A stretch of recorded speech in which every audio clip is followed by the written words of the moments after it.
Let's do it.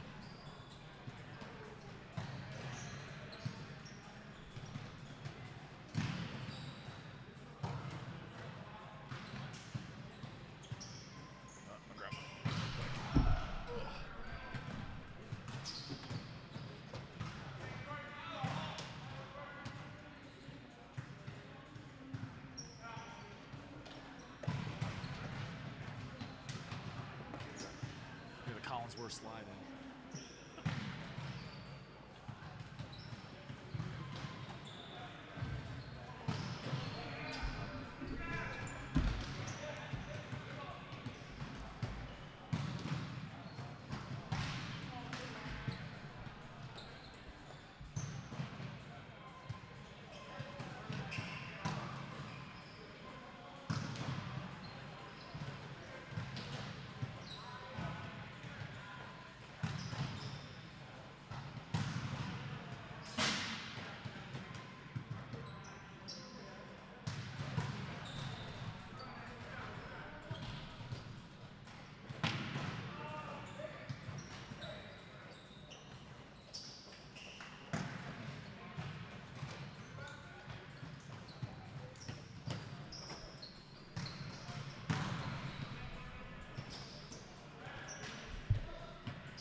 Who the heck are you? It's got to be the other guy, Parker. I know everybody else. This guy? Yeah. Ball State? Oh.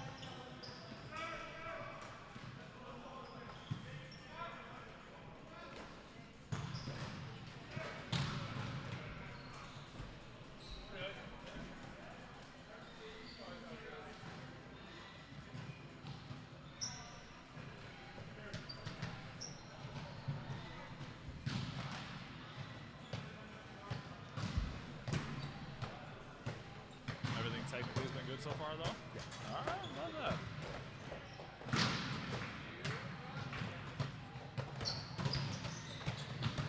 I thought Cox said the live stream for the second match stopped after set 1. That's because I switched it to members only.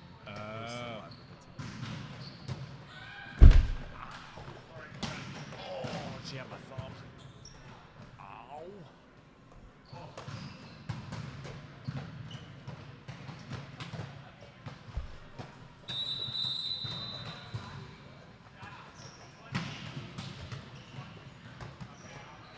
We're still moving. You already beat the hell out of my right hand. Leave this one alone. Leave this one alone, you big bully.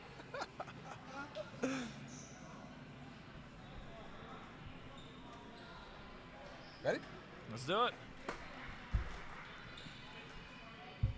What's going on, ladies and gentlemen? Welcome back. This is match number 3 of the day. Kicking off the Central Division VLA 2024 regular season. This is the Chicago Swede versus the Indiana team Pineapple. My name is Rob Sinclair, and I'm pleased to be joined.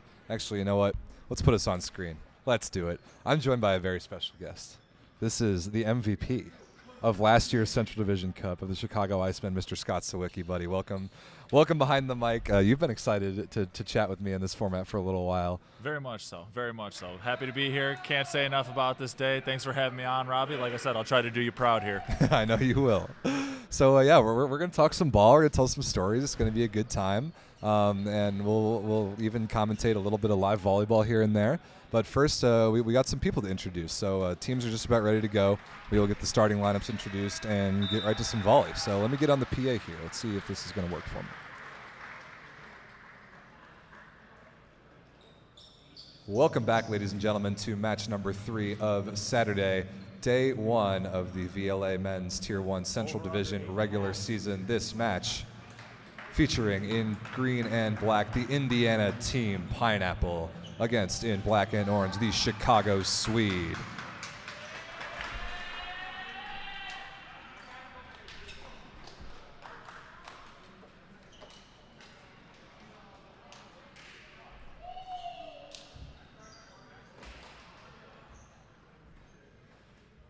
Introducing the starting lineups. First, in green and black, from Fort Wayne, Indiana, the Indiana Team Pineapple. Make some noise for a 6'5" setter from Ball State University, number 27, Jake Romano. A 6'3" outside hitter from Lord's University, number 8, Evan Giebert. A 6'8" outside hitter from Michigan State University, number 13, Kyle Ratty. A 6'4" opposite from Claypool, Indiana, number 18, Isaac Schuler. A 6'9" middle blocker from Lise McRae University, number 17, Matt Harpenow. A 6'6" middle blocker from Lincoln Memorial University, number 26, Dawson Walker. And a 6'1" libero from Florida Gulf Coast University, number 3, Tyler Ferguson. Indiana is coached by Ivan Matos, assisted by Lauren Giebert, managed by Ron Clark. And in black and orange, make some noise for the Chicago Swede. A 6'3" setter from St. Ambrose University, number 12, Jake Snyder. A 6'8" outside hitter from McKendree University, number 9, Ethan Carroll. A 6'7" outside hitter from Purdue University, number 10, Chris Bulava. A 6'5" opposite from New York University, number 88, Evan Lindley. A 6'5" middle blocker from Ball State University, number 22, Parker Swartz. A 6'8" middle blocker from Loyola University, Chicago, number 28, Mike Boduch. And a 6' libero from Dominican University, number 7, Eric Shizak. Sweed is managed by Jordan Smith, head coach Tyler Boyce. Our officials, Felix Madera and Mark Berman.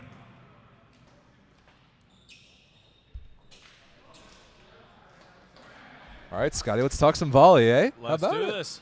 Let's do this. So, as Scott is very well aware, both Sweed and Team Pineapple looking for their first match wins of the season because Scott, as a big part of Chicago Icemen teams in both matches earlier today, the Icemen beat Sweed 3-0 this morning, beat Team Pineapple 3-1 this afternoon just before this. So Scotty's got some pretty good and pretty fresh scouting data on both of these teams.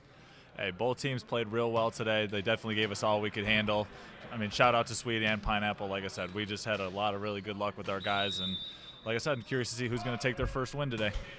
So Team Pineapple on the near side in green serving, and a float service error short from Jake Romano. Romano, a southeast Wisconsin guy, went to Ball State, now lives in Chicago. We see him all the time. All the time. Jake, pretty consistent Chicagoland volleyball guy. Real strong, physical setter. He's going to do real well up at the net with Pineapple today. Not Romano's first year with Pineapple either. I think he played with them all the way back in like 2021. Then in 22 actually played for Sweed the whole season before he went back to Pineapple last year. So playing against his former team. Here is Giebert, a Team Pineapple legacy. His dad on the sidelines. Love that block touch there from Dawson Walker. First swing from Ratty is able to be covered, but not much going on offense. Now Lindley takes a swing. Okay, interesting point there. Isaac Schuler, number 18 in green, is going to get credit for the block on that one, but that was a little weird. Strange play, great net front presence by Isaac there to be able to turn his hip in and seal that net on the overpass. We're going to be talking about Kyle Ratty a lot, number 13 in green, because he's the old veteran of this Team Pineapple group, but he's been really struggling with some shoulder issues. I'm not sure how much he's got in his arm as far as offense today. Transition chance here. Schuler with an out-of-system swing. A nice and high over two blockers. Bulava digs it into the ceiling and can't be kept alive. The ceiling in play, by the way, Scotty, as we saw in your matches earlier. And you mentioned Ratty, and he's been on this Pineapple team for a long time, and while his shoulder might not be what it used to be, he's still out there for that veteran presence, the calm leadership, and his serve receive is second to none. Yeah, super good ball control player, even being 6'8". So, question for you, Scotty. Think back into your deepest memory banks. What is the first time you can ever remember playing against Team Pineapple?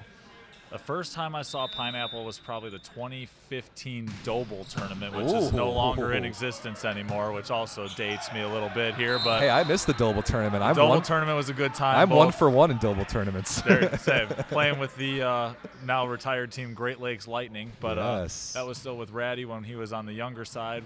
Will Robbins still there, Chris Gislin, Lloyd Ball still playing. Tight pass there. Somebody netted somewhere. I don't know where. Ooh, Sweed claims it was the ball, and I think they're going to get away with that. That's the strongest ball I've ever seen. Yeah, I think Sweed is going to keep that point. I thought that ball was thrown down. A whole lot of net movement on that one. Anyway, Ethan Carroll's going to serve. Yeah, so I was talking earlier on – oh, no way, a tape trickler. Look at that. Very lucky break for Sweed there. Do it again. Do it again. Team Pineapple has existed for easily a decade, maybe a little bit more. Kind of same era as the Icemen, like coming in like the first PVL year in 2013-ish.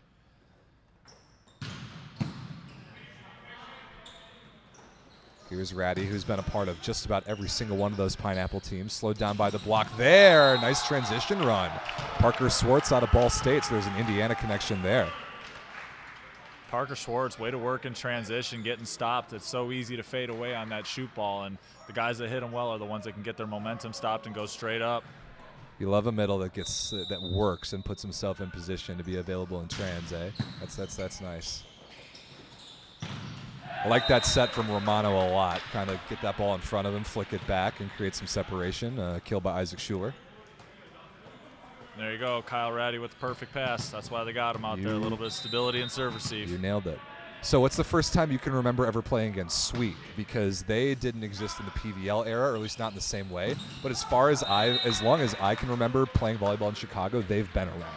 They have been. It's kind of been an ongoing name evolution. They used to be the Sweeties back when we were still playing just open nationals with that. And Jordan Smith still running that team when Austin Overby was still a part of that, That's that right. crew. And it's since evolved into what we have today as Sweed. Good swing there by Evan Lindley. A nice pickup for Sweed, who played for the Northeast Force a bit last year. And the way I like to describe it is he's basically the reason they qualified for the playoffs. Yeah, he had a heck of a tournament getting them in and almost dragged them kicking and screaming into the tournament. So he definitely has that capability. He came in and was a major spark plug off the bench playing us in the first match this today. morning. So we definitely had to account for him and slow him down. So let's see if Pineapple can do the same. I was going to bring that up. Yes, the set that Sweed was the most competitive against the Icemen this morning by far was that third set. Okay, we'll get to that in a second. Free ball chance here for Sweed. Where does Snyder go? Pretty good scoop by Ferguson. Good scoop by Romano as well. Oh, such a bummer, though, a miscommunication between Ratty and libero Tyler Ferguson. But like I was saying, Sweed, you guys handled them pretty easily. I think it was 25-17, 25-17. But then they put in Evan Lindley and Jordan Smith both. But Lindley, I think, might have hit 1,000 in that third set. He was automatic. Might have. He gave us a lot of problems out there. So, like I said, we did play well, but there's always things we can improve on, and we're going to take that into consideration as we get into day 2 tomorrow. Yeah, Evan Lindley, number 88 in black, big physical lefty that touches super high and creates some pretty gnarly angles. And if you don't play against a left-handed guy like that all the time, it can be pretty weird, especially like blocking or receiving serve. Very. It's lining up a little bit different. It's changing your steps a little bit different, just like right that. On cue. Flew right past the block, and they have that different kind of cut shot angle that he just showed off right there. Ratty, one of the best pin blockers I've seen in really throughout his entire career. Obviously he's big, but he's got super good eyes. So let's see how quickly he can adjust, because you're right, he totally ran past him on that one. Here's Parker. No, this isn't Parker Schwartz. He served last time. He was very effective. Ooh, that is close. Real close from Lindley, but just misses long.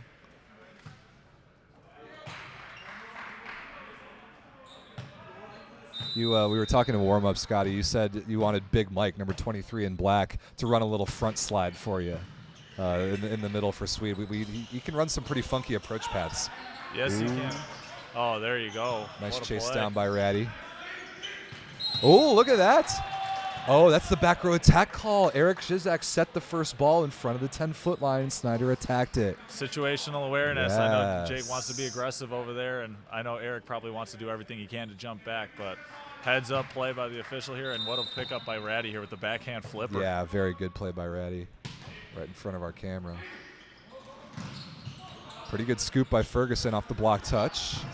Gebert challenges the block, gets it covered. Ooh, a little faster than Schuler was expecting there. Sweed kind of got to have this, but they don't. Ooh, little pipe misconnection. We even saw a couple of those from you guys this morning, Scott, where just the timing and the spacing on the pipe wasn't perfect, and those are difficult balls to fix. Very much so. And again, we have some of the best pipe hitters in the world here. But you know what? As the first event of the season, we're still working out kinks ourselves, and it's apparent with a bunch of these teams here. There's another setter taking a swing, that time legally. It didn't come from a set from a libero in front of the 10-foot line. You mentioned Jake Romano's going to be physical. Yep, there's that physicality we talked about. I know some guys are a little new to the team here, Pineapple, and some with a lacking shoulder like our gentleman standing right in front of us. So Jake's going to be offensive when he gets the chance here. Oh, look at that. With Short the float finesse. service ace. I love it. I mean, normally that's a ball that a middle blocker eats alive if he can get there and get his platform under it. We can try. Field your position, Rob. Field your position. That's a better pass there by Carroll. First swing from Chris Bulava is rejected. Matt Harpenau, number 17. And Scotty, you were telling me, because I was wondering, I think that you and Harpenau were about the same age. When was the first time you played against Matty Ice? Yeah, shout out to Matty Ice here. We actually played our sophomore year back in 2012. He was at Lees McRae and we were Lindenwood. So it's been a long time and a lot of battles, some won, some lost, but always been a formidable opponent here. Matty Ice is ageless, man. I feel like he's been around for so long. I was surprised to learn today he's only 32. Just a rock steady game. Not you're going to do too much out of him, rile him up. He's been around a long time where he's just going to be rock steady for you. Here's a guy that I know pretty well, Chris Bulava, serving for Sweed. Jump serve handled easily. The Purdue nerds. That's right. Oh, another block by Matty Ice. That's two. And Romano goes crashing to the ground. He gets up immediately though, which is good to see. Just a little tussle with gravity there. No harm, no foul. Happens. We all lose that battle on a daily basis, don't we? Amen to that, Rob. Amen to that. Good start for Team Pineapple. It's 13-10, and Harpenau, one of the better jump spin serving middles when he's on. Oh, I like that shot down the line. Schuler was there. Couldn't really decide what to do with his hands. Yeah, I got to either commit to that drop back or step in and wear it, and kind of got to that in-between space, which resulted in the half gator, we'll call it. The half gator. Did get handcuffed a little bit. Hey, middles can play defense too. Y'all see Andre Brown this morning? I mean, come on.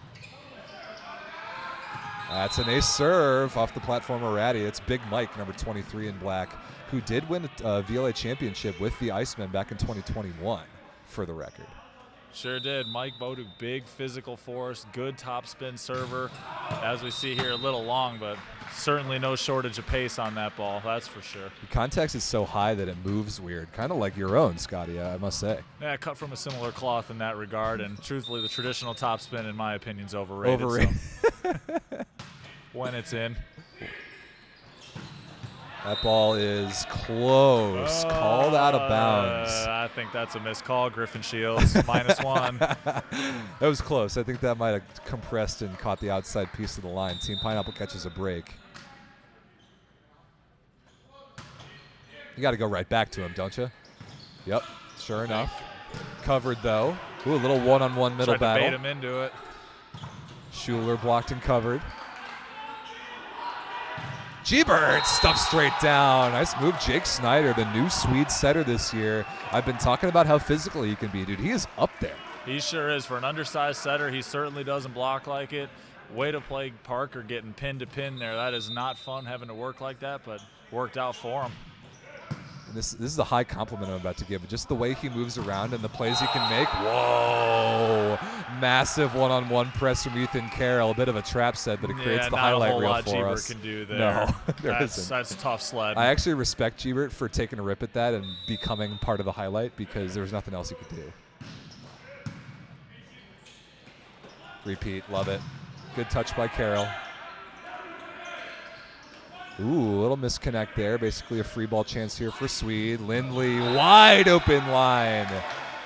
So I was about to praise Jake Snyder on Sweed from just kind of the way he moves, especially in the front court. There are senile aspects to it. There are. He's definitely a dynamic player. Definitely will kind of make that play fall into the ground. You can definitely respect his physical game, too. Perfect pass there by Gebert. Oh, I like the back two idea. I think he tripped in his approach. Results in a free ball. But now Indiana gets it back. Ooh, another misconnect. That's got to be 4 touches. And Pineapple seems like they're speeding themselves up a little bit and trying to do just a little too much. I'd like to see them slow down, relax, and get back into some consistency here. You've played a smattering of opposite in your career, Scotty. Talk to me about rotation 1, because that's where Pineapple's trapped right now. Well, I've filled in where need be. And another one. Right on cue, dude. You switch the wings. Sometimes they can get really uncomfortable, and it limits their range a lot. That time Schuler gets stuffed, and all of a sudden Sweed is stormed into a 2-point lead. Yeah, let's take a little cooler break here and talk through it here. We got to figure this out. Swede's kind of having their way right now. All right, let's put ourselves on camera in the timeout. I love getting the chance to just like tell volleyball stories. One of my main goals this year for a lot of our media is to just get more players on the mic and tell us more stories. Because what a lot of people people might know, but they don't know the details, is that these teams have all been playing since long before the VLA has existed. Long before. So a lot of us here, a couple still in the league right now, like Overby, myself, Ratty, a couple others around that I'm sure I'm not thinking of right now, but have been playing in this since Ratty even longer than us, but 2014, 2015, when it was still PVL back in the day, which was just a one-time tournament that everybody loaded up for, which is where the Iowa Ice started with Tim Faulkner. It was just slowly transcended into the Ice Men. All right, we'll put ourselves in the corner, get back to the match here. As Indiana tries to answer out of rotation 1. They do. Good for them. But so the way I kind of like to talk about Team Pineapple, especially as you're talking about the PVL era, I think there were, 4 PVLs, 13, 14, 15, 16? And I think Team Pineapple won at least 2, maybe even 3.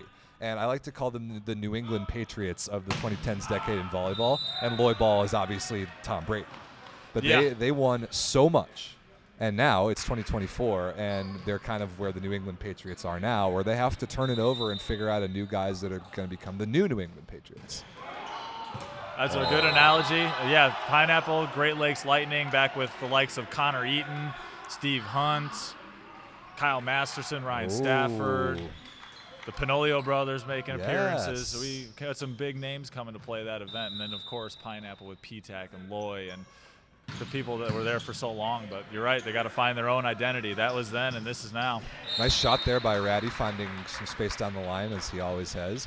And, yeah, I actually kind of like the way that this Pineapple roster is built. I did not expect much from them coming in. I shouldn't say that. I just didn't know what to expect. They've got a bunch of young kids. Got a bunch of 23, 24, 25-year-olds. That's kind of exactly what they've been needing the last couple of years when they've been stuck in limbo since joining the VLA a little bit. Yep, and now you can kind of start to see it. Obviously, first event of the year for all these teams, so there's some new flow kinks to work out here. But now that they've had, you mentioned Romano's in year 2, Gbert's in year 2 or 3. Harpenau's been there for a long time, even back to those days. So they're starting to get a little mix and some consistency here. So I think that as the season goes on, they're going to really start to gel and find their own identity. Talk to me about consistency, because I think that's something that the Icemen do extremely well. You guys have had, I'd say, 75% of the same crew since the VLA has been founded. And that, I mean, plus the practice times you guys were able to get in the gym. What does that do for you? I mean, today is a proof of it, and it comes down to the simple things of serving and passing and getting reps at that. Our serve receive, shout out to them, were lights out all day long today.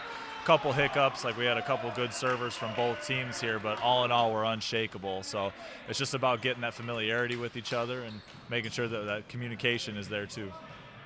So this is a rotation I'm interested in. Swede's up 21-17, and this kid, Parker Swartz, serving right now, has one of the weirdest, most unique, and as you said earlier, weird serves are usually pretty nasty, serves in probably even the league. I know he's relatively new to the VLA, but watch number 22 in black as he serves here. Got a really unique run-up. He barely tosses it out of his hand, and then he hits this weird hybrid thing. I want to see if Team Pineapple can handle it. Veteran move by Gbert, fixing the shoelace there, slow him down a little bit. Look at that. Really good pass by Ferguson. Ratty hits a good recycle shot. Romano back to Schuler. That ball's in. That's outstanding. That's if you don't have a shoulder like Ratty for right now, he did the exact right thing in that situation. Veteran play, go right into the high hands, recycle, and then reset to your big loaded opposite there. Great turnaround by Romano to reverse the flow. 18-21. This score seems to pop up a lot. Can Team Pineapple make this comeback? Ooh, that won't help. I thought that had a chance. I'd like to see some of the servers from Pineapple take just another half second back here to really slow them down and get them into their own rhythm here. It seems like they're trying to catch up, and that'll speed you up sometimes. Good dodge there by Ratty. I thought he might throw a platform at that for a second. That's something that I don't talk about or think about enough, but I think it does matter because that's the only time that you, as the one player, really have control of the pace of the game is while you're holding the ball waiting to serve. Yep, very easy to, I mean, the game has its own energy and flow in itself. Nice play by Jake, crafty. Love that choice there. But with as you're kind of behind and you want to kind of get all the points back at once, you tend to kind of go faster to try to make up for it. When you're up, you have the chance to slow down and really take your time and be tactical about it. Ratty working on Carroll. Ooh, one setter dump deserves another. How often do we see that? Monkey see, monkey do. We see it all the time. One setter does it, and the other setter's like, oh, yeah, I remember. I can do that, too. Set your hitters well. Set your hitters. Shout out Steve Sikora. He was here earlier. Pretty good pace there from Bulava. Ooh, a pineapple attempted by Team Pineapple. Love to see that. Ooh, that ball may have been going out of bounds. Carroll stabbed at it. Now he's in an awkward position. Gebert swiped through the block of Boduk. Pretty good play to keep it alive. And then Lindley bonks my camera. I actually think, oh yeah, I think it's going to be fine. Look at that. It's stabilized just in the right spot. All right, there we go. Thanks, Evan, for not hitting that even harder.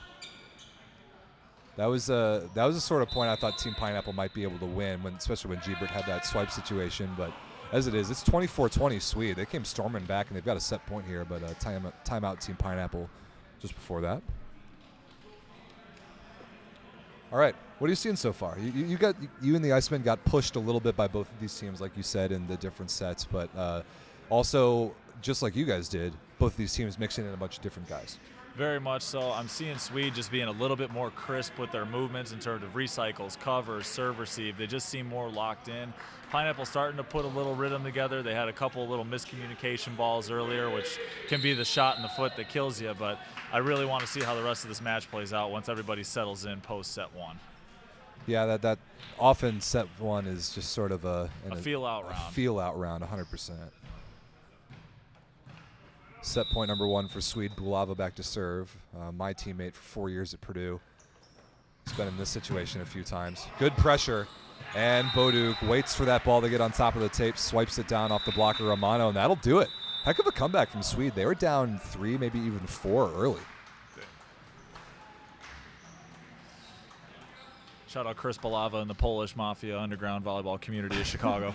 Hey, the Polish community in Chicago is not so underground, man. There are so many Polish people. I like to tell the story of like when I was in high school and the U.S. national team used to come every summer and they would play in Hoffman Estates at what was the Sears Center. I forget what they renamed it to. But the first game I ever went to was probably 2010-ish with my dad, and it was USA versus Poland. And I did not know going in, but it turned out that I, as like a American rooting for Team USA, I was outnumbered probably 50-1 by the Polish volleyball community. And that is nutty there. The Plus Liga and everything else in Poland, they are absolutely bonkers about it. It's incredible. Didn't really learn until either. Shout out to my buddy Szymon Gerut. Yeah, kind of got me involved, Szymon, who was running the Polish League of Chicago for a long time and one of my longest friends from high school. Kind of brought me to the light, and same thing, didn't really know it either, but once you kind of immerse in the culture, you learn very quickly how passionate they care about it. Yeah, hard to go anywhere in Chicago volleyball without seeing some Polish names or hearing some Polish curse words yelled during games. What? No, that would never happen. Never. Yeah, you got Bulava's fluent in Polish, Eric Krzyzak's fluent in Polish. I don't know about any of the Pineapple guys. They have less Chicago bodies. How's your Polish? I mean, your name's Sivicki, if you want to pronounce it that way. We can do the simple things, the good, the bad, the curse words. Hell yeah. Ask for a cold beer if need be. You know, the simple things and pleasantries. Awesome. Love it. Yeah, I cover a decent bit of Polish volleyball and like kind of my international media side, and Polish volleyball is like nothing else, man. They really know how to do it over there. Yeah, there's quite a few Americans still playing over there in that league right now, that's too. Right. Nico Scherzin, first team all VLA last year. Is the captain for AZS Olsztyn this year. He's playing with Josh Tuaniga, so there's even some VLA influence over in the Plus Liga right now. Yeah, playing against Nico for a long time in this as well. Hope he's doing well over there. I haven't had much time to track their season, but always a pleasure battling him too. Yeah, that's we've seen a lot of Iceman LVC classics over the years. Yeah, a lot of long 5-set matches there, but wouldn't have it any other way. So speaking of overseas, Scotty, tell the people your career path. After Lindenwood, which we brought up a couple times, you came from Elk Grove Village, right? Yes, sir. Elk The Grove. exceptional community. Elk Grove Village to Lindenwood, and then you spent a couple years overseas. What leagues you play for? What teams you play for? What was your experience like? Yep, did 1 year in the Bundesliga. Did that with the Helios or Gießen Grizzlies that are currently, I think, second or third on the table Yeah, right they just now. beat Berlin the other day. They did. Shout out to Jory Mantha. Played JT the Nationals Hatch with is him. on that team as well. Did that for 1 year. Had a great time. Really kind of settled me in. Did a year in Finland with all my Aka Volley family. They're actually leading the league right now. Which, Is that where Greg Petty is? He is with a different team, but Okay. that's where Greg Petty was last season. Got it. Set 2 underway, by the way. That ball's still alive. There's Shizak with the chase down. Good read by Swartz. Wow. Oh, is that going to be a center line call? Oh, that's such a bummer. Oh, that's such a shame. Well, I think we're going to have a conversation about the exact definition of the center line call. We do play FIVB, so like if your foot is fully over the center line, like that point's over. But that's such a shame. That was a pretty good scrap. There you go. Reward the fella for working here.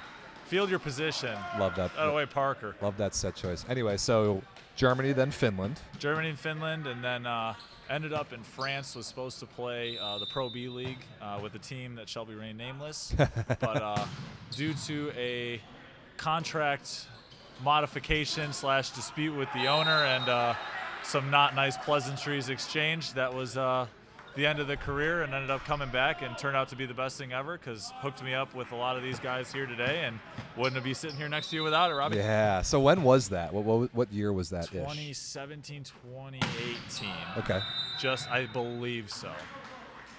It all kind of blends together. It does, and it's like I said, it's been a little while. I saw the old Facebook memories. It was 7 years ago in Germany. I was like, oh man, definitely showing the age. But like I said, we're still out here doing it. So there are a lot of guys just like you, just like guys on this court right now. A lot of guys on your Iceman team that have pretty similar stories. Like they go overseas for a couple years, they chase the dream down, they try and find the best opportunities they can, but for one reason or another, it either doesn't work out or it becomes too much, like the non-volleyball aspects of it, which is why I think it matters so much to create something like this for guys to come home and play. It is, and we're one of the biggest, if not the biggest country that doesn't have its own professional league here. We invented the game, for God's sakes. Exactly, which, I mean, the women are actually starting to do a good job with the event that they're doing right now. That had a nice little draw to it, but it's nice that we have this here to have some consistency. I mean, it's all one big community. We see these guys at every tournament. The team names change, the seasons change, the years go by, but the community never really fades away. So it's nice to be able to get together with everybody like this. Look at this serve from Parker Swartz. And that's 2 touches maybe. We'll go ahead and give him credit for an ace on that one. Absolutely. It's spinning so weird. I would not want to be in Pineapple's position right now trying to pass that ball. 2 for $1. Let's go, Parker.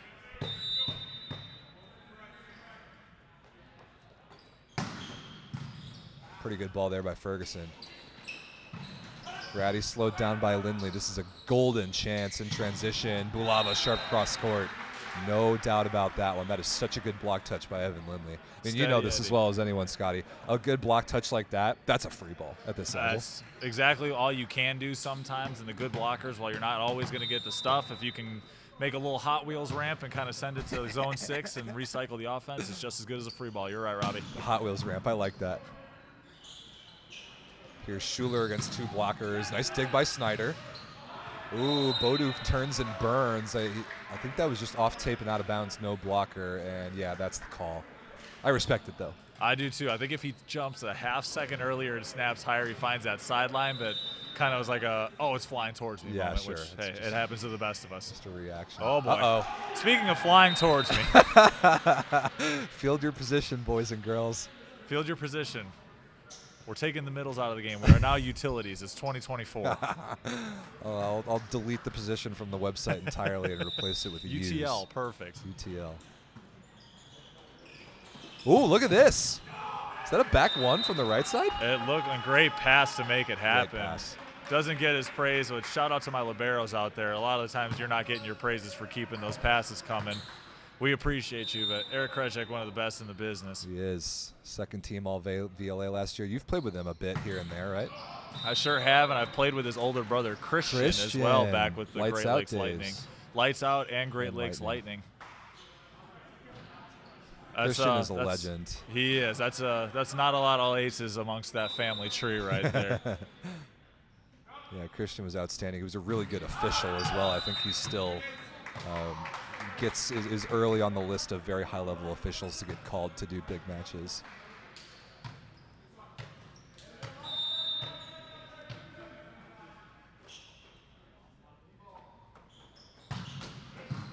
Pretty good serve there by Bulava. Amazing diving pass and through the block on down. cue. There you go.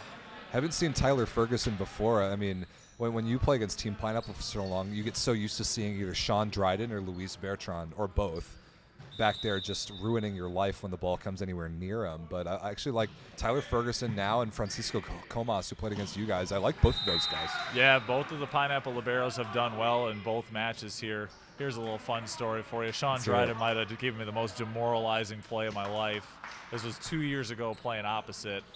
Bombed a D-ball down the line, and not only did he stick me, but he slid it on his knees and said nope in the process of doing it. So that definitely put me in a mental pretzel for the next about 3 plays. So, Sean, if you're watching, I didn't appreciate that, but still like you as a person. I love Sean. What a monster he is. It's one of the – we don't talk about speed, like physical speed ability in volleyball enough. But he is so fast, and he gets himself to places that don't make sense, and he digs balls that shouldn't be dug. Don't have to tell me. I've been on the bad end of it enough times to know. Oh. Ooh. That little stare down? Ooh, tell him about it a little bit. Let's see. Those two guys both played at Ball State. I wonder if they overlapped. Let's see. I wonder. Romano's 26. Swartz is 27. They almost definitely played together in college. Oh, yeah, that's probably a little buddy here, which we're going to have the same thing when our pal suits up for Pineapple here in a couple weeks or next month, I think. Who, Chris Cox? Christopher Cox. Ooh, Cox, if you're watching, we're ready for you. Played on the Icemen last year. Played on the Icemen with us last year, in the last 2 years, actually. Battled his way to get court time and was an absolute staple with splitting time with Sunil and their baby boy, Cole. So he moved to Cincinnati this year, and like I said, he's deciding to suit up for the enemy. Oh, that's an ace serve. Look at that. Romano finds the deep corner. That thing dropped off a cliff. I thought that had no chance. Watch the serve receive, suck right in a little bit, and right over the top. Right over the top. Let me scan the YouTube chat for questions, too. Oh, there is Cox. Cox is watching. Cox, shout out to you, buddy. Chapter 3, Chris Cox. Don't try anything funny. Nice rip there by Carroll. Ethan Carroll back with Sweed full-time. He was a big part of the squad in 2022 when Sweed won the Tier 2 championship and got promoted to VLA Tier 1. Ethan Carroll was playing opposite at that point, but was a big part of that squad. What, did he take a year off injury-wise? He was overseas for a bit, and he went to Denmark and then Puerto Rico, I believe, and now he's back. Whoa. That's sick from Evan Lindley. Out of system, too, that angle. My goodness. Have yourself a day, 88. Have yourself a day. He looks awesome. I see Vince. I see Cox in the chat. I want to encourage everyone else to get active in the chat. If you have any questions for me or Scott, or just want to talk some trash, we'd be happy to hear from you. Ooh, a little throwy there. The ball's still alive. We will chirp back. We will. Good read. Oh, that ball's still up somehow, too. Nice scoop by Ratty. Snyder to the right side. Lindley cross court. No stopping him, man. Good shout out to Vincent Zucci. Arizona Coyotes are trash. Relocate the team. I was wondering if we would get some hockey references on the broadcast today. It's funny, talking with Zach, our other middle today, he played hockey as well, and there seems to be a weird, strange correlation between volleyball and a couple of guys that play hockey. No kidding. Well, we know Vince does. Yeah, Vince does too, so it just seems like there's more and more coming out of the woodwork. I know Romano's in Wisconsin. He's definitely stepped on skates before. Kyle Overby's a pond hockey guy. So. Is he? All right. Oh, yeah. Once upon a time, there was an old event that we were in Arizona for. It was in the summer. It was like 1,000,000 degrees outside. And we ended up going to one of Vince Sanzuki's beer league hockey games. It was pretty electric. Awesome. Yeah, Colin's come to a couple of mine here in the suburbs, as have Steve and Kimmy Sikora, which I know she's working an event for the Slunks tent up in Wisconsin here, but they've come out as well. So just like it speaks to the community. Everybody kind of supports everybody else and likes to talk trash. That hockey volleyball crossover I would have never thought, but you got to have real good hands in both games, that's for sure. The combination you didn't know you needed. I also just adore hockey culture. I think hockey culture is so awesome. I think volleyball needs more of that. Yeah, just got to get pucks on net, support our guys here, make sure we're back checking. That's textbook, dude. Uh-oh. A little trouble here. Okay, nice fix, Ratty. Shoulder looks okay. He's definitely better. I think a year, maybe 2 ago, you could just tell it was hanging on by a thread. Yeah. I know he's been doing some work on it, so glad to see he's back out here and hooping again. It's just, like I said, we want all the teams to bring their best here, and it's not the same when we're missing key guys, and he's definitely one of them for Pineapple. Is that ball going to drop as well? Oh, almost. Oh, man. Bulava almost got caught. Woo, that was spicy.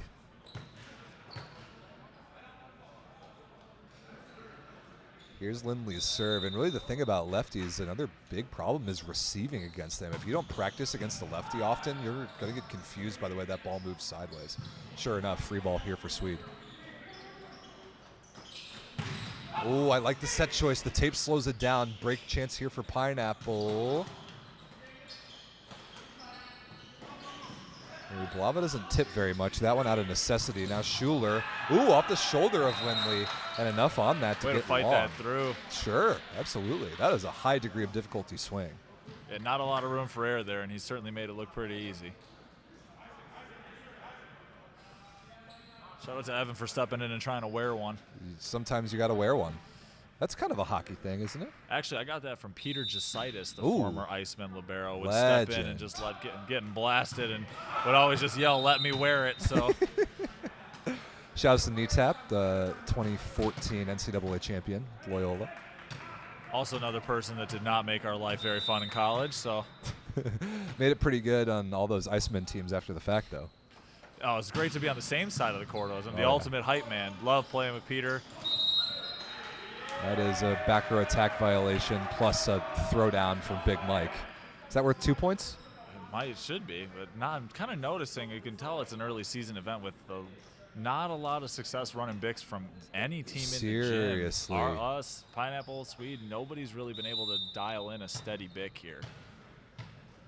I think the first team to really figure that out is going to destroy people with it for a good couple matches. It's just so dynamite threatening at this high of a level. That ball was not touched. That's sort of the curse of when you're a really aggressive setter and you're able to go up and try and fake like you're going to spike and try and pull blockers, then your setting location sometimes suffers, and that one didn't work there for Pineapple. So a little 3-0 here run here for Sweed. It was 14-14 now. 17-14 Sweed. Timeout team Pineapple. You do not want to go down 0-2. That is the last place you want to be. All right, Robbie, so what does Pineapple need to do to get themselves back in this match here? Talk to me here. One thing I like to bring up for teams that are sort of figuring themselves out is your side-out offense a lot of the time, especially early in a tournament, early in a season, is you'll figure it out with enough reps. But somewhere, somehow, you got to score some points on your serve. How are you going to do that? Is it serving? Is it blocking? Is it defensive transition? Is it a combination of all of them? I think Pineapple is going to identify 1 or 2 spots where they can either serve Sweed into some trouble or generate some good block touch defensive situations to sort of string some points together, because sometimes early you will give away some unforced points inside out. You've got to make up for them somewhere with generating points on your serve, and I don't really know where they're finding those right now. Ooh, nice set. Okay, Romano, the setter's out of the offense. Ratty against 2 blockers. Really good read by Eric. Okay, Jake.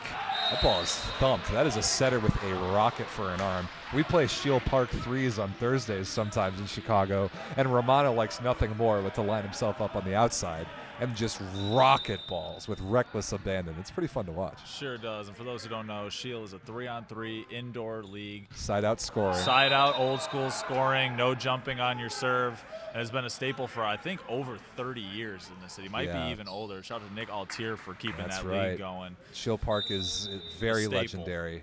Just about every one of these guys all weekend who lives in Chicago, even close to Chicago, has or does play Shield Park every so often. That 100%. is I've seen you out there mixing it up a little bit. Always. My team's the #1 seed in the Shield Park playoffs next week. Oh, there we go. How about that?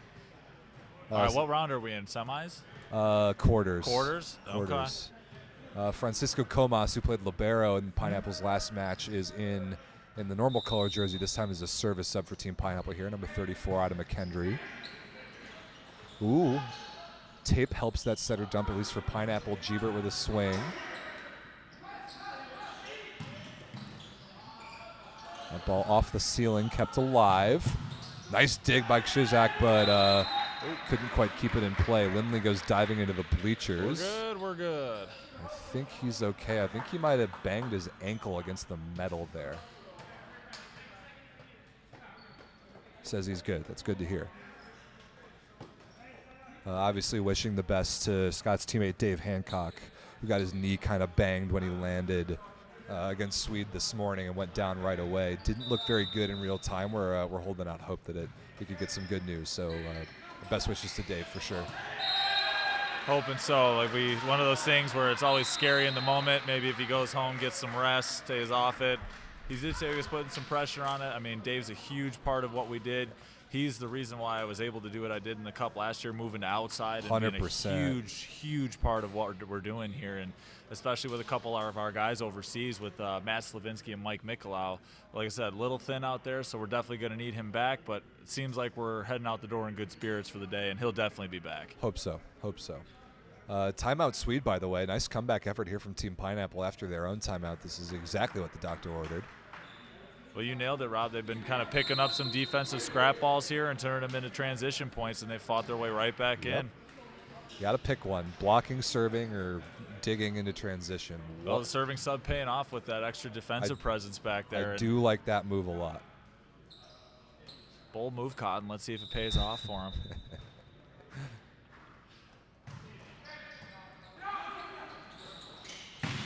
Carroll through the high part of the blocker, Romano, and down. That's exactly what Sweed needed out of their timeout.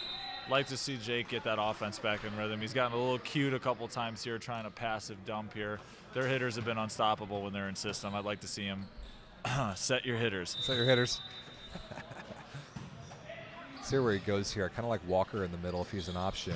Or Gebert blasted down the line. Great chop down the line. Nice push, too, from Romano getting that ball all the way out there. Glad he's all right, too. He had a scary what Gebert, looked like an ankle, and he came back in. And after that swing, I think he's doing all right. Yeah, that was a bit of a scary moment. And I think set maybe two or three against the Iceman earlier. Evan Gebert looked like he rolled his ankle, went to the bench, but then started the next set, and he looks like he's fine. So that's really good news.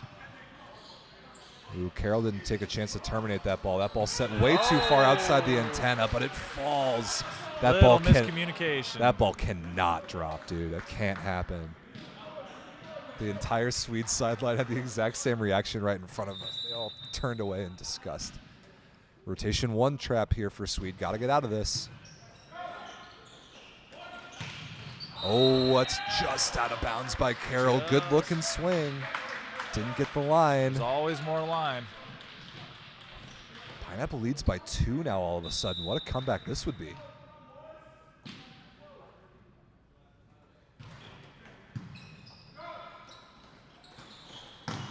Nice touch against Lindley.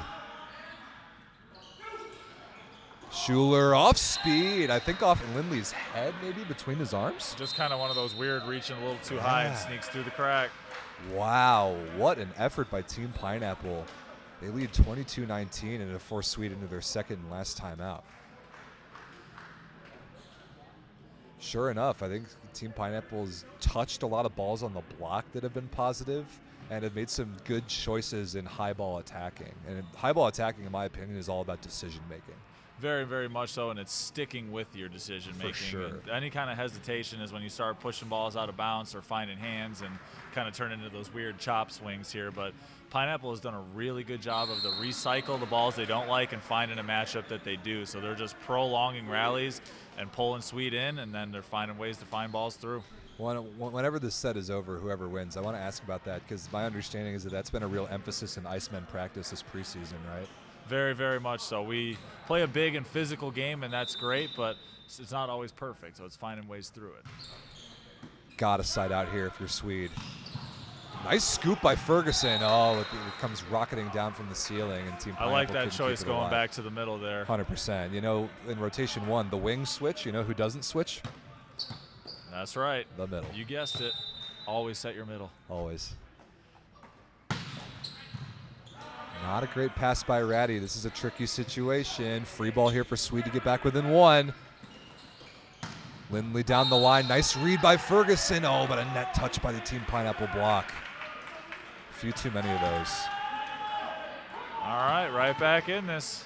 1-point game. We got some drama here, ladies and gentlemen.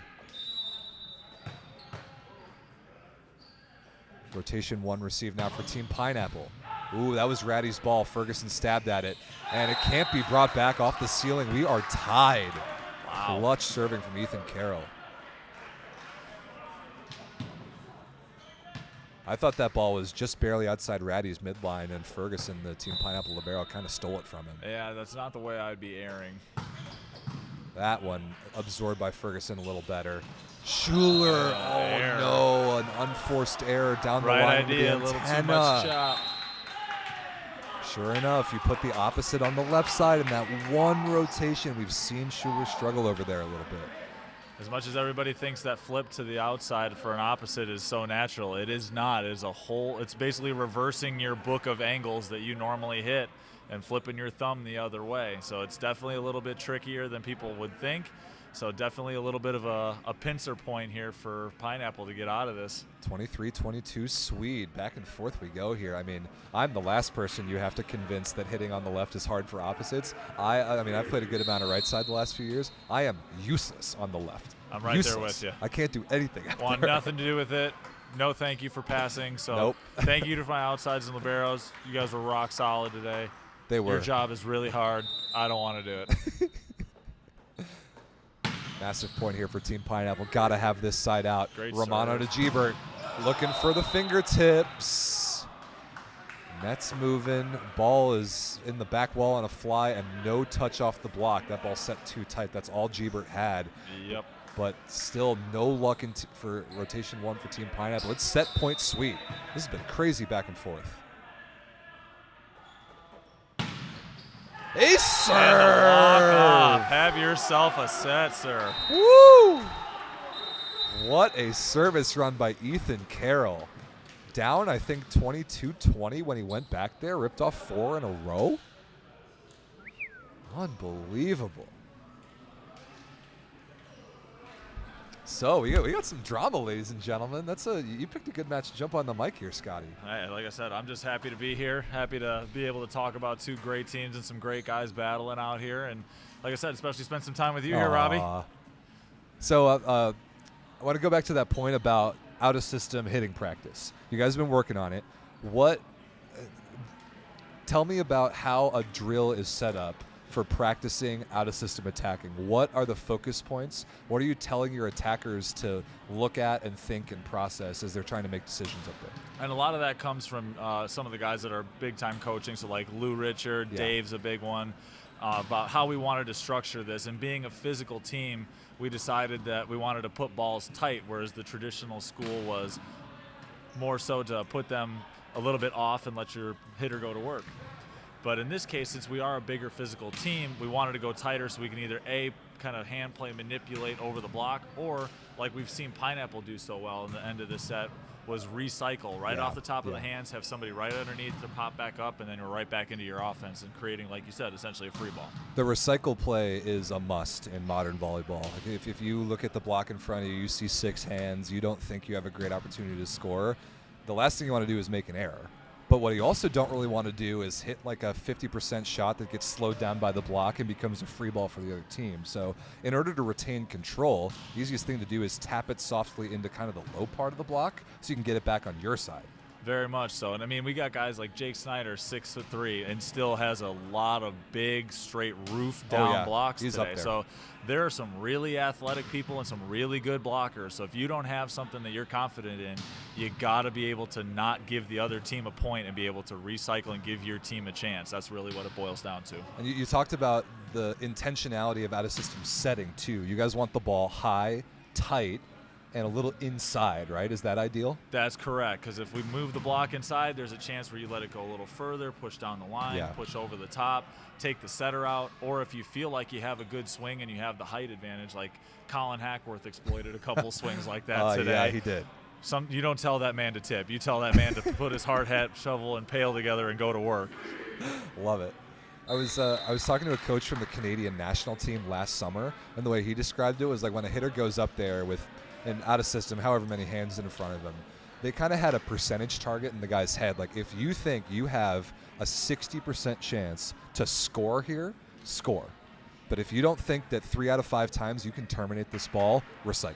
That's kind of a guideline that they had. Is that similar to something you guys talk about? Yep, and you kind of think it to the fundamental idea of volleyball is better the ball. And if you're getting an out-of-system set, clearly things are not going well for you already. So it's not compounding that bad and making it worse. It's what can I do to better this ball?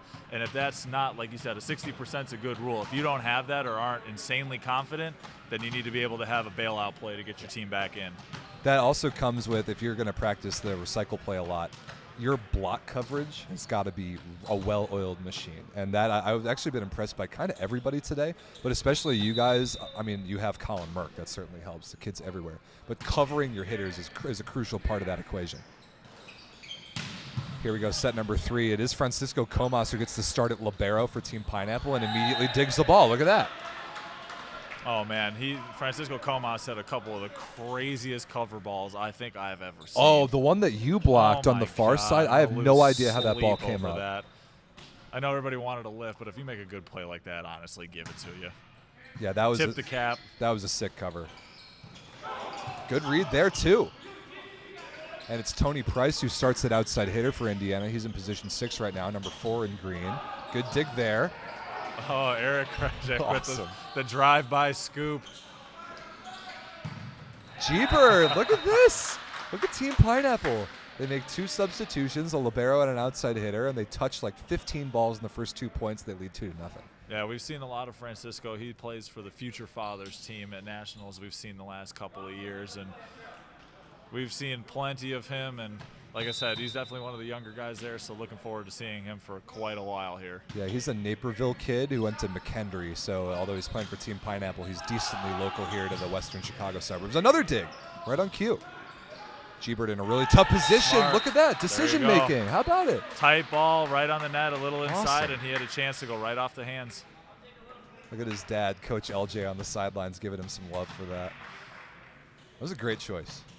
3-0 Pineapple, exactly what they were looking for. A long mountain to climb, but you can't climb it if you don't win this set right here. Start with 1. Even if 1 set's too big. If you go down out 2, you're going back to fundamentals. Let's just start by getting 1 or 2 points together at a time and find something that works. Good service pressure with the floater by Romano as well. Another transition chance. Oh, that ball was up. That ball's up. Oh, my goodness. Premature whistle replay is the call. What a miraculous cover, dude. Holy cow. No way. Look what I found.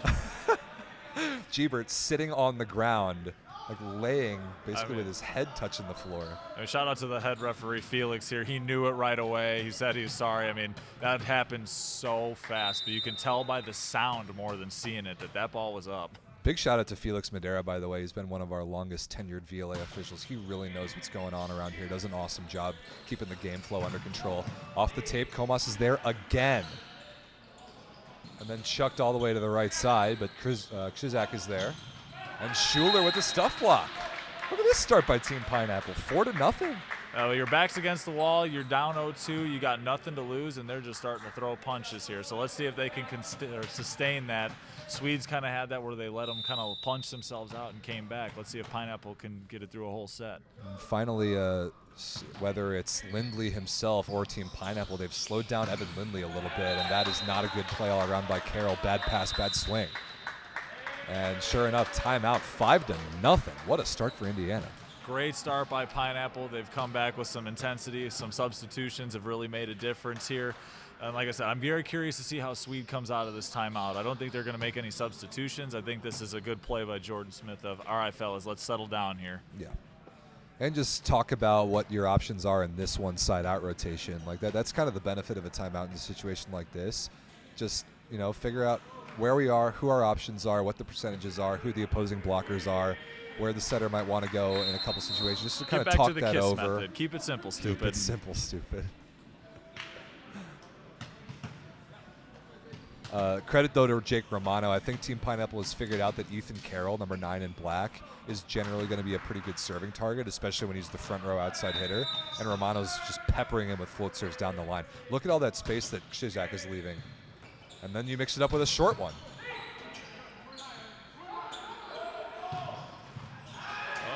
Up. That is a little indecision, chasing it down by the Swede bench.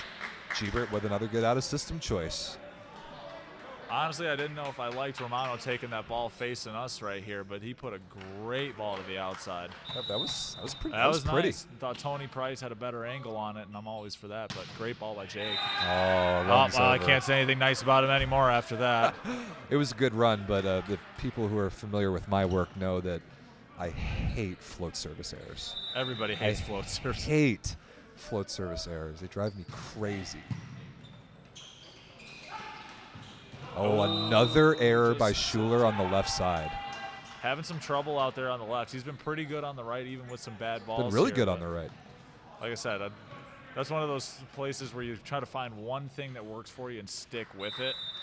Or I think he's kind of going all over trying to find something that's working. I think Romano's got to just know that that's not really a place you can go in this rotation. Now Gebert's tip is kept alive. Lindley down the line, so much space. Waits, hangs right across his body. I mean, I like the move, leaving him for Francisco Comas there. He's been digging everything like a mole here, but that's just so much space for Lindy to hit. Like, you can't give him that much room down the line on his dominant side. So sure enough, Pineapple starts with a nice run, and now they're trapped in a tough rotation, but they're let off the hook with the service error. Just a bit outside.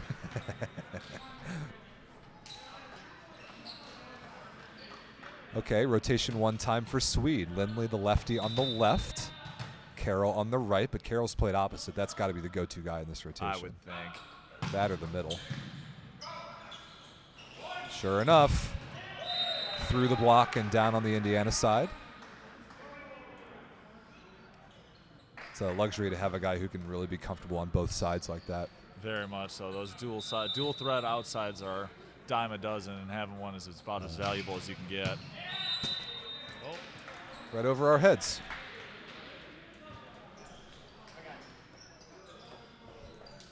Even knocked down a corner of our banner. How rude.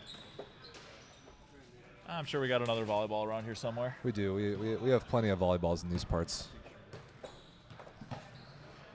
Thanks, man.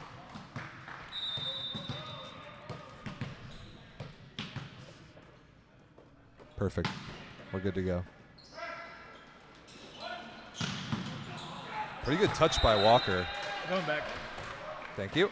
I like that set by Jake Snyder a lot. He kind of leaned backwards as if he was going to flick that thing over his shoulder and then ended up pushing it out in front of him. Good push to finish that ball. It's not dying inside. Chris Spalava has any and everything under the sun to do out there. I've played with Chris enough to know that all he wants is the ball high enough. He does not care about speed. He wants to contact it as high as he can, and that's when he's got all of his shots. Chris being a big outside, yeah, you want to set your guys up there for physicality. Tony Price, another one. Kyle Overby from our team. Those are the big physical guys. You just put it up there and let the big dogs go eat.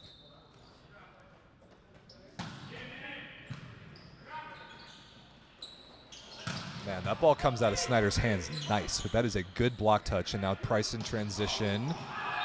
Is that ball in? Yes, it is. Right on the baseline. That is textbook block defense. I mean, Pineapple wants Bulava to hit that deep cross-court shot. Comas is all over it. Smart high ball swing by Tony Price, seeing that shift over from 6 closer to 5 there and having that chop shot right down to the 1-6 seam. Pretty good rip by Schuler. Oh, awesome. Way to be up big, Mike, and great set, Jake Snyder. Awesome grab by Jake Snyder. 2 hands too many. I'll stick with 1, sir. He is up there, dude. He sure is. You got to love a setter that can go up and get those. Someone with Sunil Thomas definitely makes your life a whole lot easier. It says he's 6'3" on the roster. I don't know if I buy that. Might be a little roster fluff there. Again with the losing volleyballs. Guys. I already got a phone screen broken today by a stray volleyball. It's got volleyballs disappearing into the realm of the unknown back here. Mayhem back here, dude.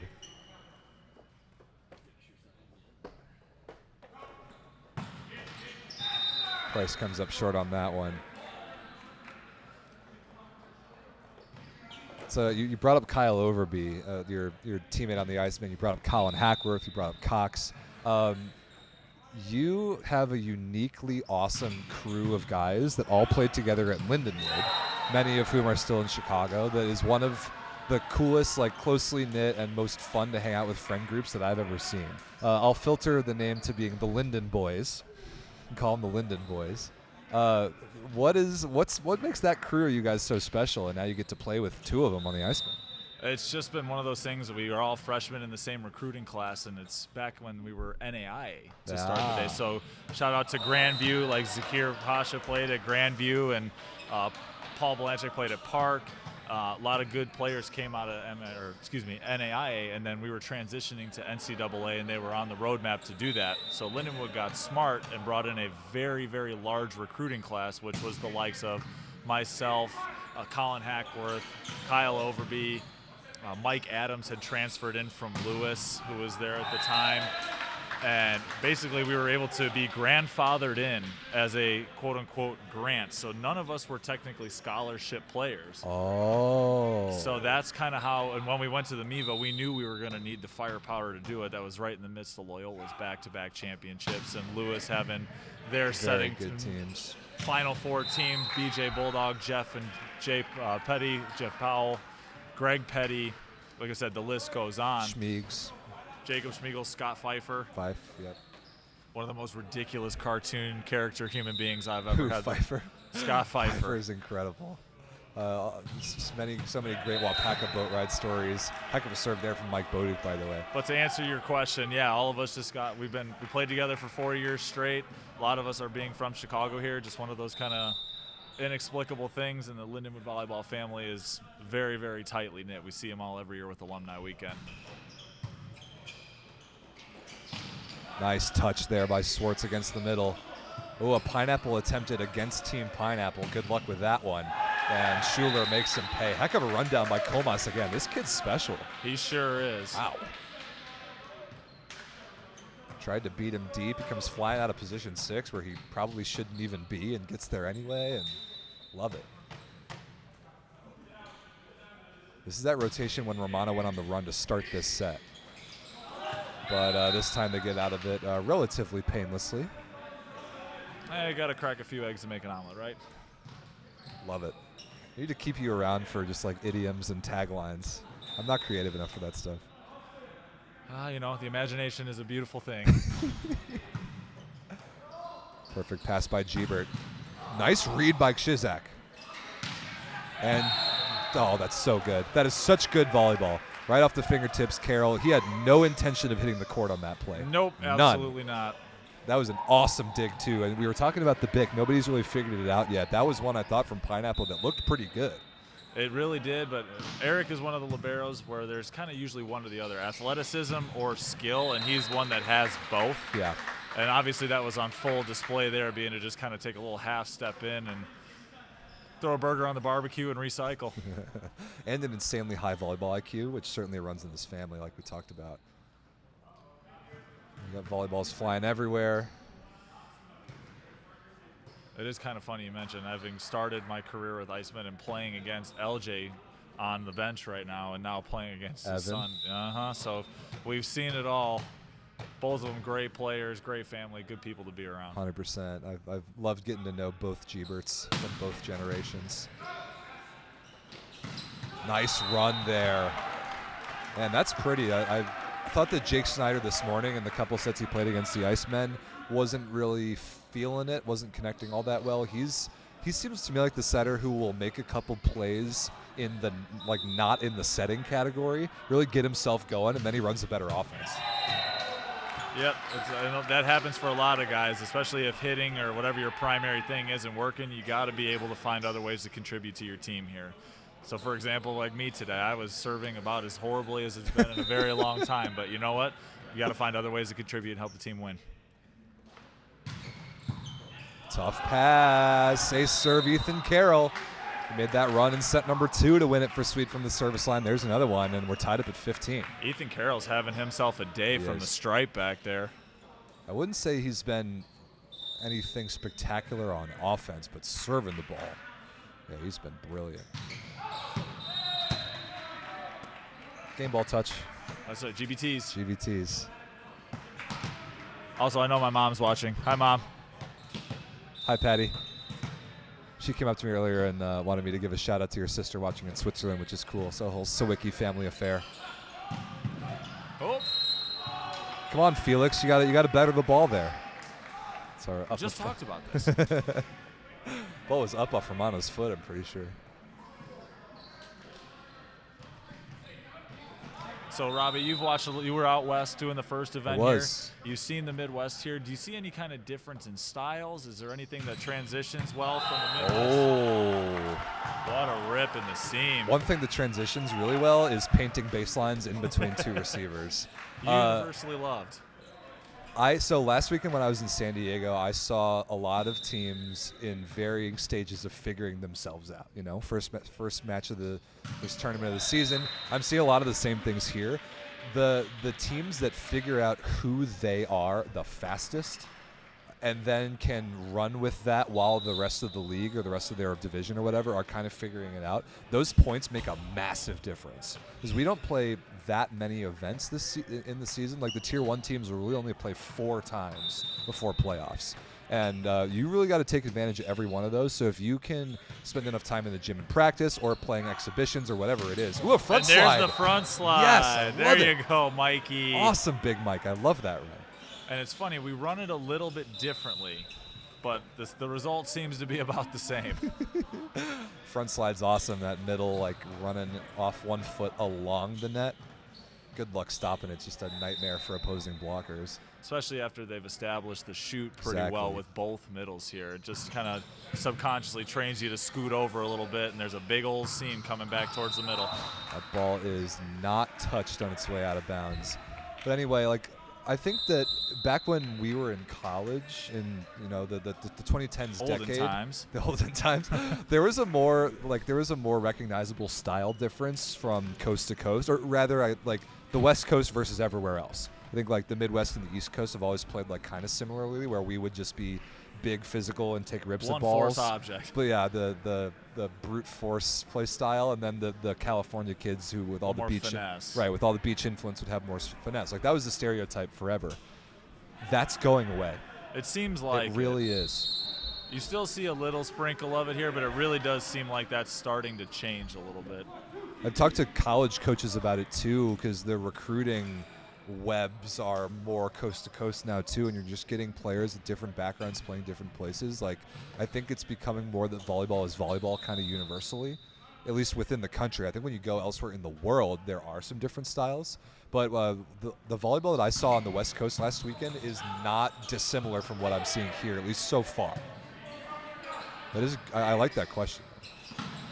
Nice hesitation there from Snyder, trying to pull some blocking attention.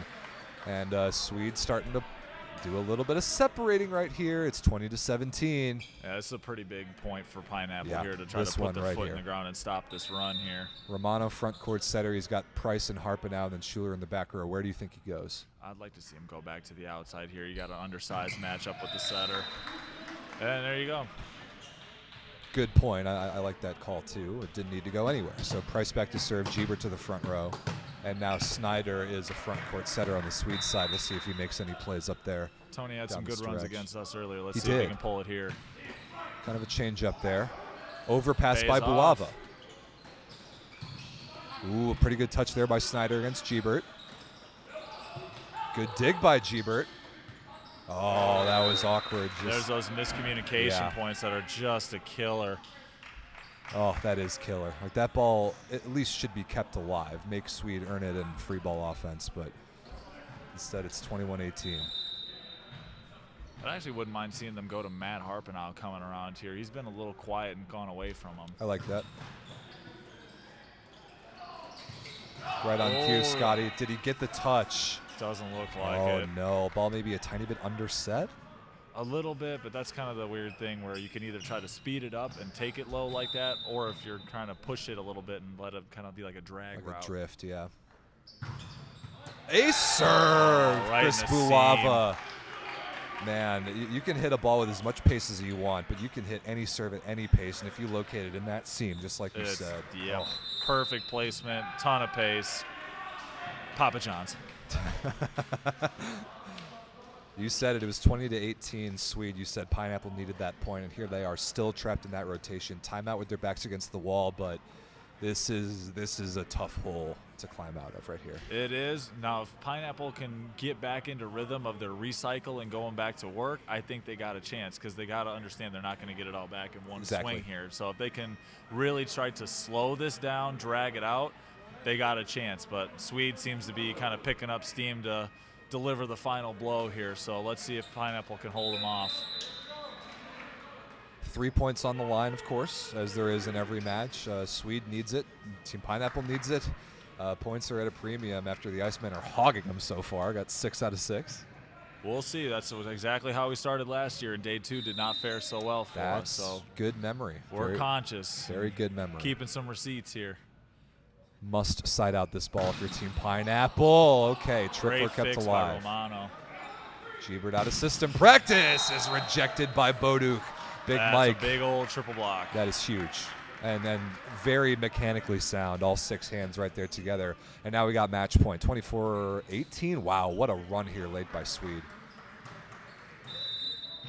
Just pounding that nail into the coffin. Could this be it right here? Bulava for the win. Oh, boy. Was that a Boilermaker reference there in some way? What was that? What, pounding a hammer in railroad something? spike? I don't know. Something like that. I'll slip Purdue references in here and there. You know I will. But then Chris almost murders his teammate. Please, don't. Hey, never heard that one before. It's really creative. Thank you. Match point number 2 for Sweden reception. They bring in Ferguson off the bench to serve. Ooh, tricky play here. Free ball chance.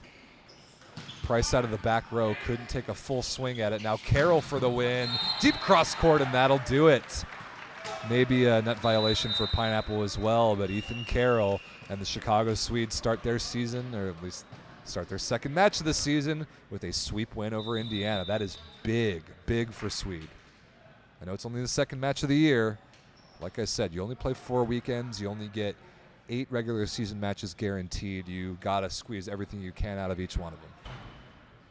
Good job with Swede battling back here. I know they had a not quite together first match here, which we're not going to hate on too much here. We were appreciative, but they really came back and served strong here. Shout out to them being in system and on time with pretty much everything they were doing all day today.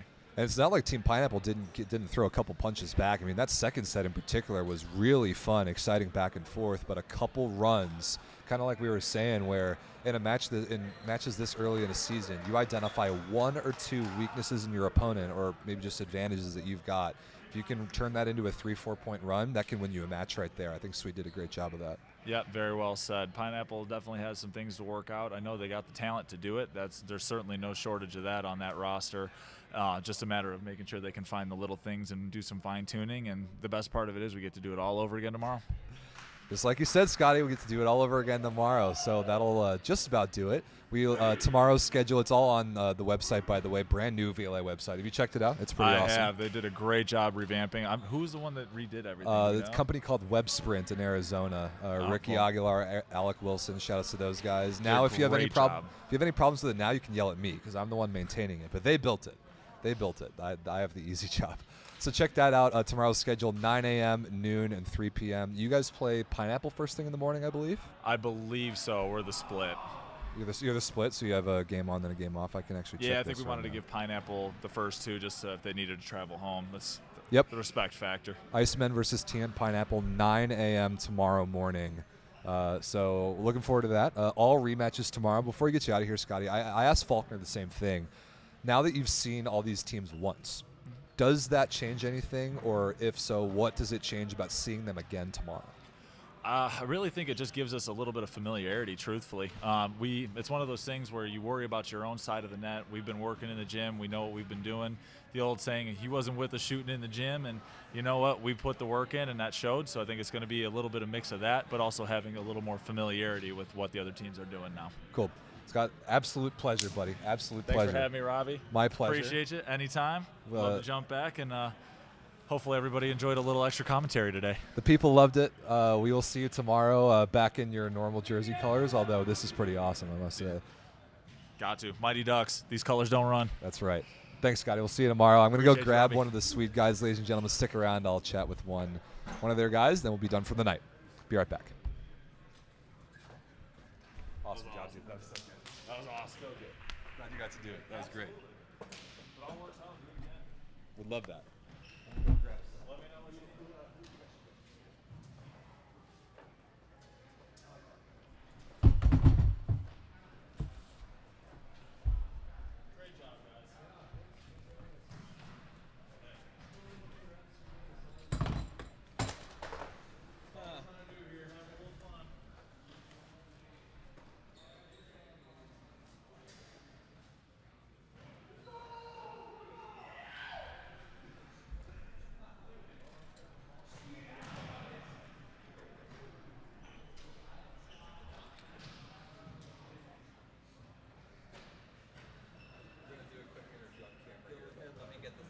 That'd be great. Sorry about that. No problem.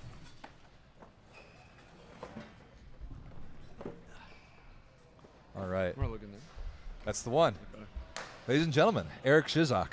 My Polish is loose. I'm trying my best over here. Close enough. Talk into this thing as best you can. Yeah. Congratulations. First win of the season. Got to feel pretty good. Yep, definitely. I mean, after coming off that loss, we made a real big effort to kind of short-term memory and kind of the importance of each match coming in. Last year, we started off the first event 1-3 and kind of put ourselves in a hole, so we wanted to avoid that really early on.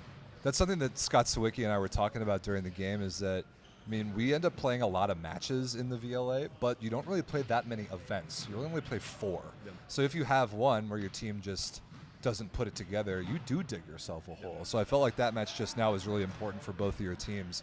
What were the keys to not only figuring yourselves out, but maybe turning an eye across the net to seeing what advantages you could find against Team Pineapple? Yeah, totally. I think one thing that Icemen did against us the first round through was they served much better than us, and we had a hard time going up against that big block. We were out of system a while where we felt like we could take advantage of the Team Pineapple serve receive not being super comfortable together, not having played together for a super long time, so trying to make a concerted effort behind the service line, and for the most part we did that, minus a little stretch in set 2, but that was the difference maker for us.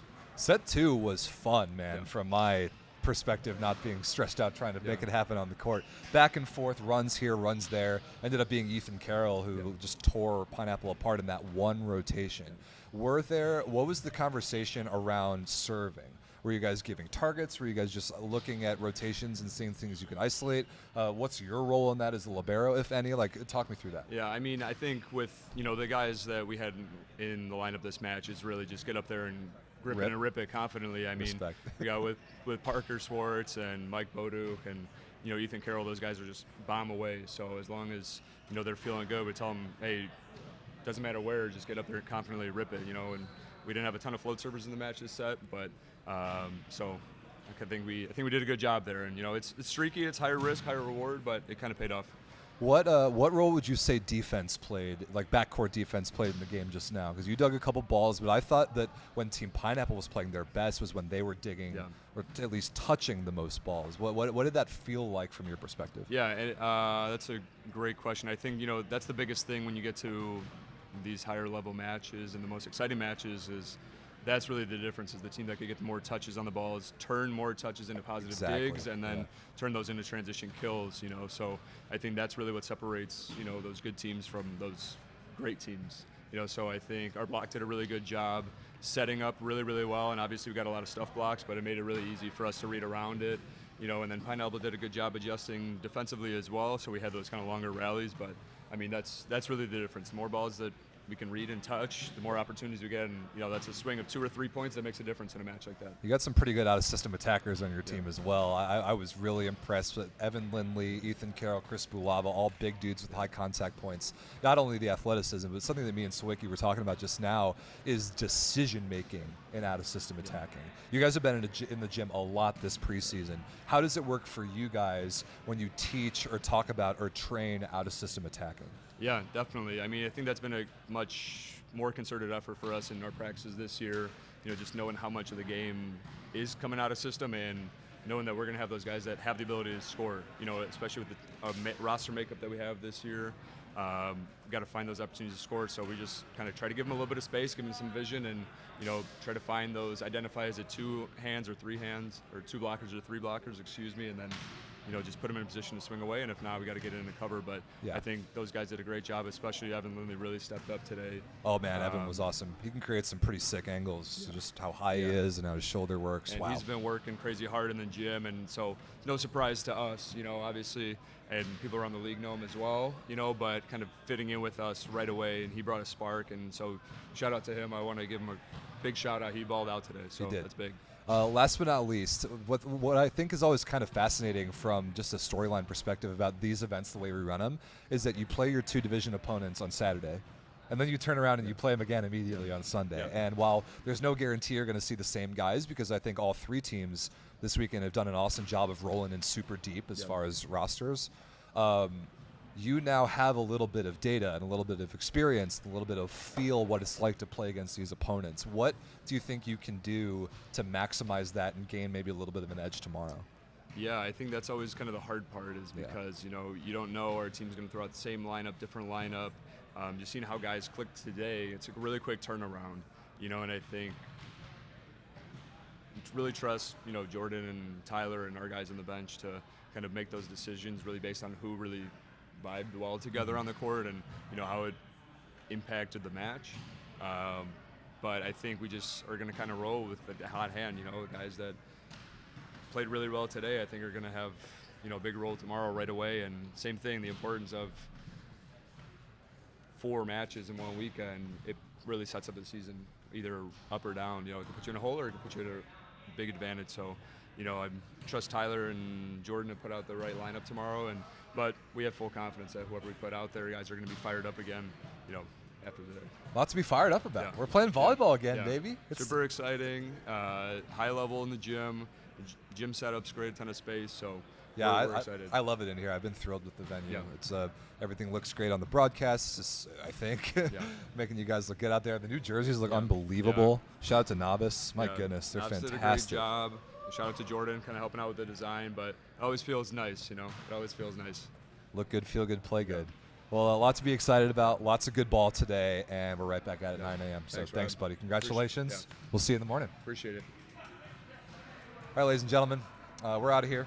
We'll see you guys 9 a.m. tomorrow, Icemen versus Team Pineapple. Full schedule on the website. You know where to find it right here on YouTube. Thanks for watching. Have a great rest of your Saturday night.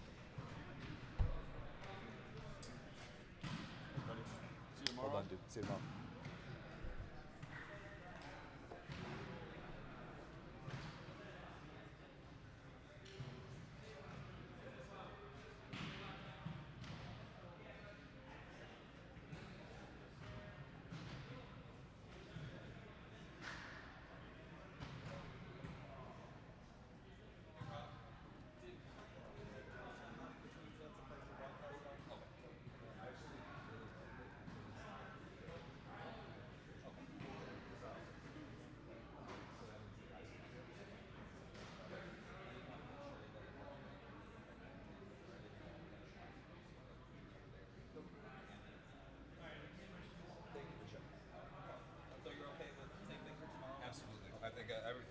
perfect, no need to change a thing. Yeah, that's the best thing, right?